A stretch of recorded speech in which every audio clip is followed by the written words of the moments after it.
Wouldn't you love a bigger tax refund? TaxSlayer, highest rated for maximum refund. Slay it, taxslayer.com. Sorry, coffee went down the wrong windpipe, as they say in the biz.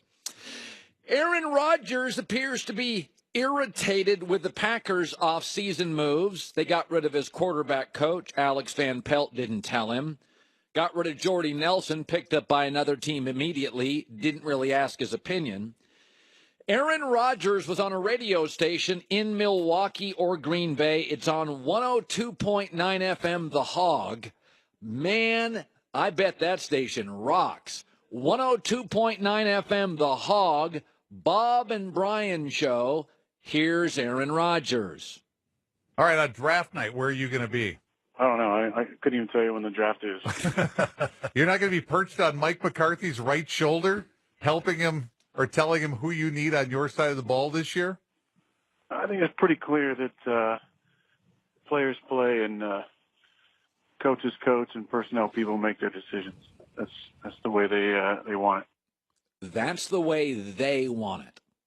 Now, for decades, players played and coaches coached. That's the way it worked in sports.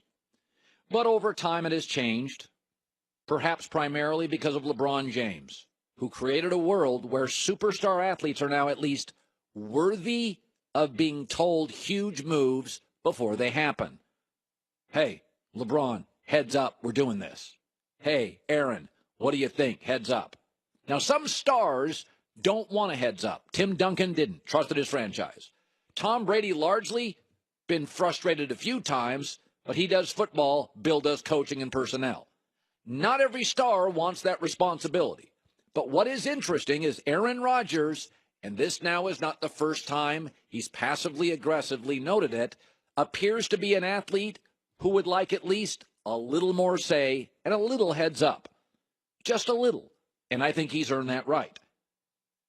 What I think is happening in Green Bay is something that I've been told and I believe to be true because I've been told it several times by people who have been in the building and have played for the Packers. That Aaron Rodgers and Mike McCarthy, both very talented, are now in the stage where they simply tolerate each other. You know, the married couple stays together for the kids, even sleeps in the same bed. They tolerate each other. By the way, Brady and Belichick never had that kind of relationship. I'd argue it's getting close to that. Certainly, Garoppolo and Kyle Shanahan are going to be warmer and fuzzier than somebody who's been together for 10 years. It is hard, really, to be a superstar player and over 10 to 15 years not have some dust-ups. You want a voice, too? I totally get it. But I think McCarthy and Aaron Rodgers, Aaron on too many occasions, has made it really clear they're together for the kids. They are now, and I'm going to tolerate you. I have never listened to 102.9 FM, The Hog, but I am here to strongly endorse that station because if you have the guts to call yourself The Hog and you have that kind of self-confidence, you deserve an audience. Here's veteran newsman John Goulet. No. Heard on the news. This is the Herd Line News. I can only imagine all the hosts on The Hog. Do you have to have a hoggy name? Like Bob and Brian are just regular names. I know. How often is the station name more exciting than the host names? I've heard of the Hawk before. I've never heard of the Hog. The Hog, the team, the fan. I've never heard of the Hog. You know what? Though it could be set out in the country, and they have farmers. So it could It'd be be weird if it was in Manhattan. Yeah, well, sure. You wouldn't hear the Hog in Manhattan, Kansas, maybe. According to Albert Breer, Penn State running back Saquon Barkley does not have a visit to the Browns scheduled among his pre-draft visits, as well as neither does NC State defensive end Bradley Chubb, neither visiting the Browns. The Browns have the first and fourth pick. Chubb said that to Rich Eisen. So I understand the Browns are going to take a quarterback number one. Yes. But with the fourth pick, it's very possible both of those guys will still be available when the Browns are picking at number 4. What does the lack of pre-draft visits by those guys say about the Browns' plans? I don't know if it says anything, because you've seen situations like if a team knows they really like a guy, they make a couple calls, and they're not going to give away. I'll tell you this. If Cleveland has the opportunity to take Bradley Chubb, a pass rusher, and Saquon Barkley, a running back, and they take the running back, I believe it's a mistake. And I like Saquon Barkley. I have been told by 2 general managers, this is the deepest running back class in years, that you could get a Ronald Jones in the second, a Royce Freeman in the third or the fourth.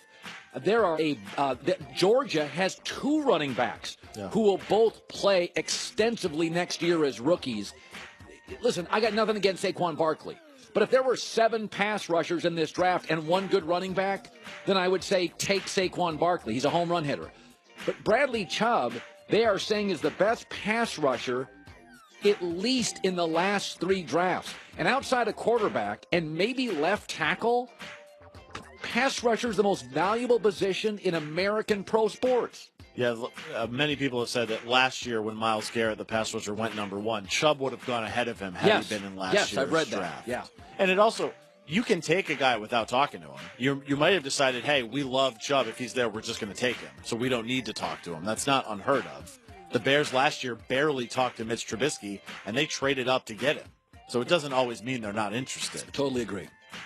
So Joel Embiid is still recovering from his fractured orbital bone a couple weeks ago. His face, yeah. He is unlikely to play in Game 1 of the series against the Sixers. Yeah. Also worth noting, their Game 2 is early. It's Monday.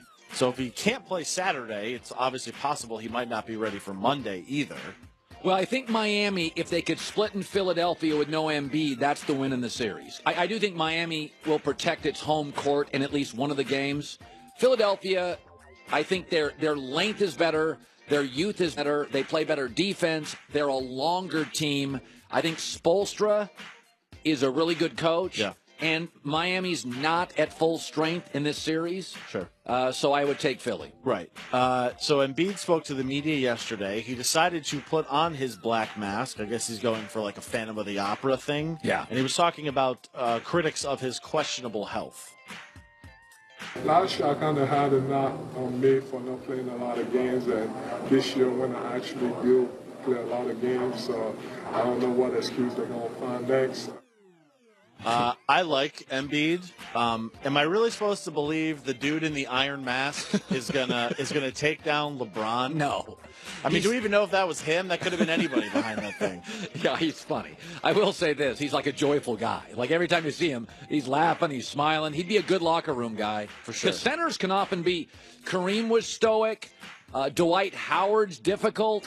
Like Embiid is a guy that there have been a lot. If you grew up at 7 feet in the 8th grade, 9th grade, you would be a different personality. A lot of centers historically have been odd guys, kind of reluctant, not they're kind of loners. He is like the rare center who's the most talkative guy in his roster. Yeah, and like LeBron goes 0 dark 30 for the playoffs. I kind of hope Embiid doesn't. Yeah. I would like him to still entertain us on social media throughout the playoffs. Agree. And finally, James Harden is featured in the latest edition of GQ magazine and talked about how overdue he was as the league MVP. He said, quote, "I don't think there's a player that's had to create as much as I've had to in the last 3 years. Don't know if there's a guy in NBA history." Do you agree with Harden that he has had to do more to create No. than anybody? Yeah, I don't either. Yeah, I like him. I like him. I didn't like him early in his career. I thought he was a ball hog. I think he's become a better passer and a better defender. So I like him a lot. There's definitely a sense with him. You can tell he's a little upset that he's never won an MVP before. Because we've had guys on the show have said there's been a couple years where you could argue he should have won it, and he didn't. So one to Steph Curry and one to Russell Westbrook. He was so bad defensively early in his career. I don't think you can give the MVP to a guy that doesn't try. Karl Malone. Especially at his size. Yeah, Derrick Rose defender. couldn't shoot and was a bad defender, and we gave him MVP. Steve Nash was a willing defender. He just wasn't great at it. Harden didn't even attempt it early in his career, but I think he has elevated himself to being one or two for the next several years in this race. Veteran newsman John Goulet. Well, that's the news. And thanks for stopping by. The Herd Lie News. 13-time Pro Bowler, 2-time Super Bowler, 2-time NFL Defensive Player of the Year. Our friend Ray Lewis now joining us on the show.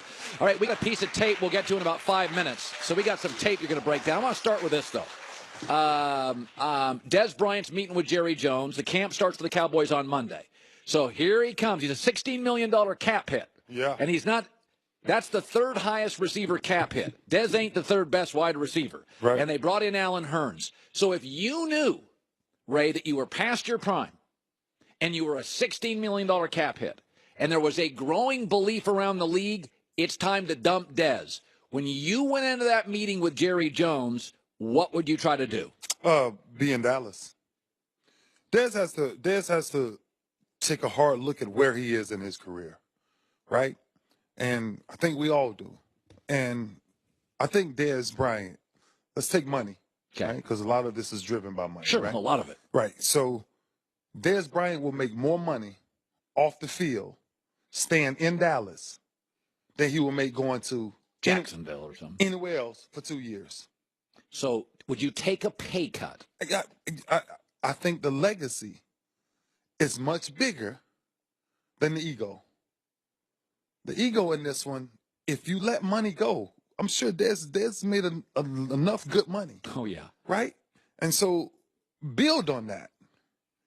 Don't break those relationships. Those relationships will take you the next 50 years. Because Dallas and Jerry have always taken care of their players. Always taking care of their players. Always. And I want you to think about this. Most people who play for Dallas live in Dallas.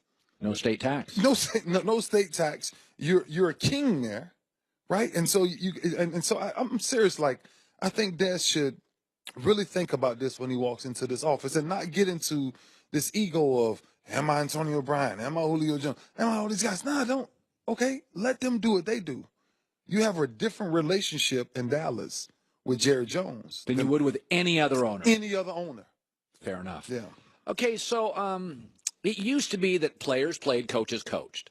But over time, superstar players especially, not all of them. Duncan didn't want to know. Brady pretty much lets Bill do his thing. But LeBron's like, give me a heads up on a big trade here. Peyton Manning and Bill Polian had a great relationship where Bill and Peyton, if Peyton said, hey, Bill, we need this, it's a real relationship. Now, not every player wants it, but Aaron Rodgers now takes like the second or third shot at Green Bay yesterday on a radio show saying basically, yeah, around here, they're going to do what they want to do, and I'm going to play and they're going to coach. And it was obvious. It was a little passive-aggressive. He wasn't in. So he is clearly a guy that would like at least you to give him a heads up.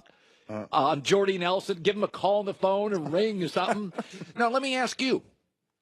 When you were in Baltimore, you had a very good relationship with your owner. Yeah. Did he ever ask your opinion on a linebacker he saw tape on? Hey, listen, this is the relationship we had. I think what Aaron has to understand is a lot of them won't come to you unless you show interest. Okay. Like, I mean, real interest. I went to Ozzy.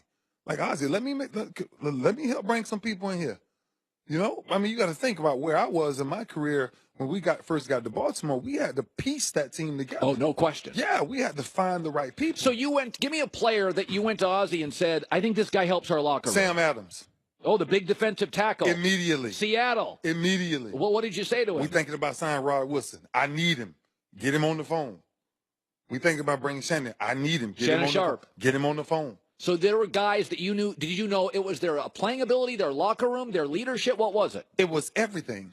It was accumulation of what these guys bring to the table. What Sam Adams was able to do on a football field. When Sam Adams wants to play, I don't care who you are. Couldn't block. You're not blocking Sam Adams. Rod Wilson was one of probably the smartest player I've ever played with in my life, but probably the hardest worker I've ever played with as well. Shannon was a hard worker. Yeah, and so you think about that mix. But so when you think about Aaron, you have to be very vocal that you want to be involved in those situations. Because they're going to run their board, right? Every team has a system. So they're going to run their system the way they're running. But when you show that you have a greater feel, this is what started to change in Baltimore. Ozzy started trusting my feel. Sure, your instincts. About what pieces we were lacking. Yeah, because you're in the locker room. Absolutely. Yeah. And when you get there, if you're Aaron, look, they always say, oh, Aaron does it with nobody. Well, Aaron, voice your opinion a little louder and tell them that I want to be in those meetings. Okay. I want to make some of these decisions. Ray Lewis is joining us. So the NFL draft's in 2 weeks. There's a kid named Bradley Chubb, and NC State's not a program that we talk a lot about. They do put a lot of guys in the NFL. Yeah. They put a lot of guys in the NFL. They had 4 quarterbacks, Jacoby Brissett, Russell Wilson, Phillip Rivers, and Mike Glennon last year. They put a lot of guys in the NFL. Okay, so Bradley Chubb, when you watch him, little tape here, what do you see, Ray? Listen, I want you to be careful when you watch this kid. I watched a young kid that came to the Baltimore Ravens by the name of Terrell Suggs. Terrell Suggs, Arizona State. Yes, sir. Good. Come off an edge. And the first time I saw Terrell Suggs, I said, wow. First time I saw Chubb, I said, wow. What the technician that he is. There's a tape I'm going to show you in a minute that he uses what a lot of people don't realize is really a karate move. A karate move? Yeah, it's really a martial arts move to where it's a counter. It's a counter to where you leverage. That's all martial art is, right? Martial arts is countering, right? A lot of people think martial arts is offense. Martial arts is actually defense. Bruce Lee. Absolutely, right? And it's always what I can give you to make you think something is about to happen. Okay. But I'm coming with something else. All right. Now, I want to show you this on this tape. Run the tape. So watch him come off the edge, but I want you to watch how he creates distance with his left arm extension. His distance, once he distances himself from that offensive lineman, he then dictates. Watch it. Comes off. Way wide. Way wide. Creates leverage. Think I'm going to run the hump. Now watch his right hand come over top to swipe back to counter him. See how straight-legged the offensive lineman is? Yes. There's no way he can come back, Colin. There's no way, because now you have his hip open because he's thinking you're running the edge. But watch this karate move. Chop. I'm back inside. Now my leverage is so low. All of his power from his legs, what makes Chubb so dominant, just like Suggs, their lower bodies is so dominant, that's how he bursts through those plays. So when your help tries to come back, your help is too late. It can't help you. A lot of people don't understand. When you're rushing the passer, the one thing you want to do is keep your body free. Offensive linemen big, and they want to grab your jersey and grab you. When he created that distance and got him on skates. And then the tackle bites into it. Oh, my gosh. He dictates. And I'm telling you, I saw Terrell Suggs do this one of the first times I ever seen him play, and I said, wow. And Chubb has this instinct that, I'm just being honest, he's probably going to be, the rest of his career, he'll probably be one of the most athletic people playing in the front seven. Yeah. Right? He's playing against people who are just not that athletic. Just not that athletic. And listen, there's about 6 good left tackles in football. Right. And now think about that. And after quarterback, it's arguably the most important position in football. There's about 6 to 8 really, the Rams, by the way, Whitworth, have one of them. Yes, they do. Finally, it used to be nothing got out of New England. Mm-hmm. In the last year, I've seen a story about Alex Guerrero getting kicked off a team plane. Gronk doesn't like Belichick. The 22-page ESPN article. And I see now Gronk, Malcolm Butler, Super Bowl benching, multiple stories leaked. Reasons why Jimmy Garoppolo was traded. I read stories, leaks from that. Nothing got out. Yeah. Now, everything gets out. Mm-hmm. Lamar Jackson, the Patriots are interested. That story came out yesterday, and I'm like, how did that get out? We never knew who New England was going to draft. Right. When I look at New England, Ray, I always looked at them like a dam. No water got through unless they wanted it out. Everything gets out. To me, this is the first sign of it's not the same there. Yeah, but if you go back a few years, Colin, look, winning covers up a lot. Everything. When you win, you can have defensively, right? We've had some bad games defensively, like in Baltimore, right? And the coordinator will come in and say, "Oof, not our best one, but we pulled it off," right? So a lot of the issues wouldn't come to a head because they were just winning all their games. Just winning. So if you think about what New England has done in the last decade, if you talk about whatever it is you want to bring up about them, once they go win, nobody cares. It's gone. So you're saying it's not as perfect as we make it out to be. Nothing is. They've whiffed on a lot of draft picks, by the way. Listen, a lot of first and second round picks. Nothing is perfect, right? There's no perfect human being. There's no perfect team. There's nobody perfect on this earth. So when you think about what New England was able to do is they can always put on a mask. You know what that mask is? We're here to win. That's why Bill Belichick is short as possible. Play good. Everything's cool. Yeah. If he was losing, he'd have to give real answers. He has to get real answers. Yeah. It's But good. when you're winning, Covers it all up. you can do it how you want to do it. Ray Lewis, thanks, bud. Buy, sell, and hold. Good version coming up. The idea of falling into bed at night has taken on a whole new meaning since I started sleeping on Casper mattress. The engineers there have outdone themselves.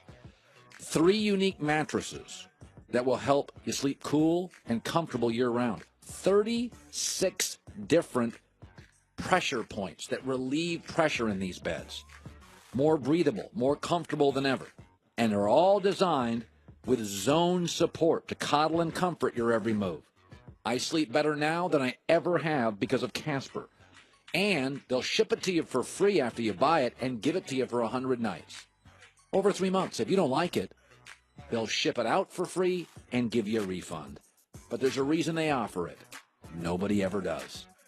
Casper.com, code HERD. The code gets you 50% off select mattresses. See site for details. Terms and conditions apply. Casper.com, code HERD. The $12.99 Papa's Meal Deal.